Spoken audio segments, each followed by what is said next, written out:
In the last section, we talked about the two types of entrepreneurship: innovation-driven entrepreneurship and small-medium enterprise, or SME entrepreneurship. In this section, we're going to talk about what is innovation, because that's fundamental to what we're going to do going forward. So what is innovation?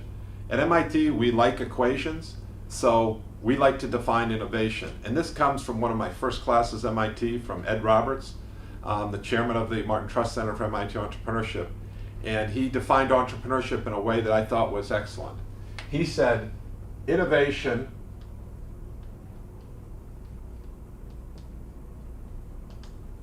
equals invention,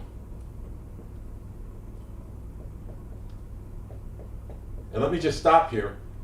Innovation equals invention. Often people mistake these two things for the same thing. Innovation equals invention. They are not. Innovation is something that generates value for the world. It makes something faster, better, cheaper. It gives someone some great satisfaction. An invention is an idea, a technology, a patent. In and of itself, it does not generate value. So these two are not the same thing. And sometimes you see them interchanged, and that's not correct. So innovation equals invention times commercialization.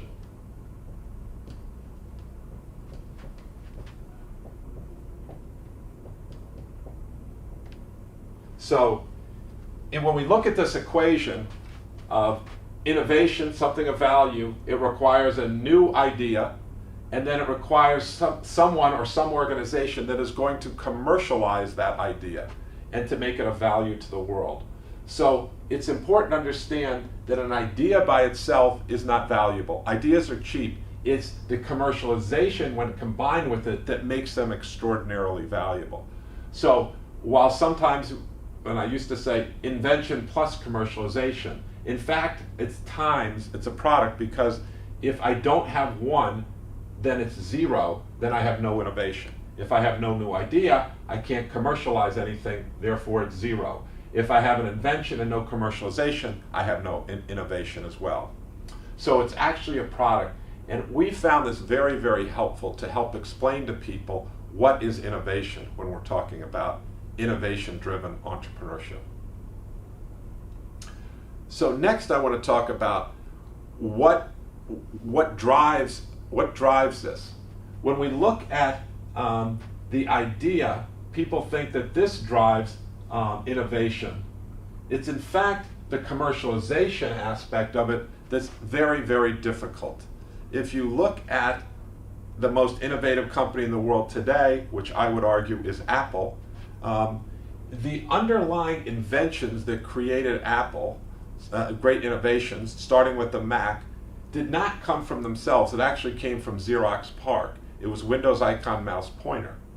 That invention they commercialized to create innovation, which created terrific value in the marketplace and for their customers, and for themselves, their investors as well. Likewise, after that, you look again that the invention for the underlying enabling idea technology from the iPod was MP3, which did not come from Apple. Again, that came from Fraunhofer.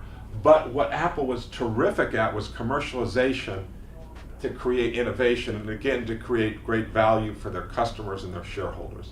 So this definition of innovation we found very, very helpful to make clear that innovation is a combination of a new idea, a new technology, but then it has to be commercialized and mapped to some customer in the real world where it will generate value.